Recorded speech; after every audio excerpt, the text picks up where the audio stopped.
How to replace the RAM and hard drive in a 2009 to 2011 MacBook Pro. Remove these 10 screws. 1, 2, 3, 4, 5, 6, 7, 8, 9, 10.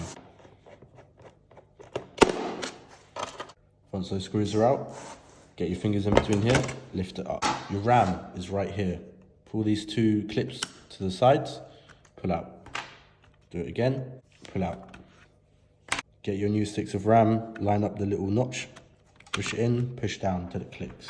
Move on to the hard drive. 2 screws, here, here, remove them. Lift up this clip, pull up on the tab, pull out the connector. Grab your new hard drive, plug it straight back in, line up these 2 clips at the bottom here with the 2 holes, push it in, reattach the clip, and you are done. Thank you for watching.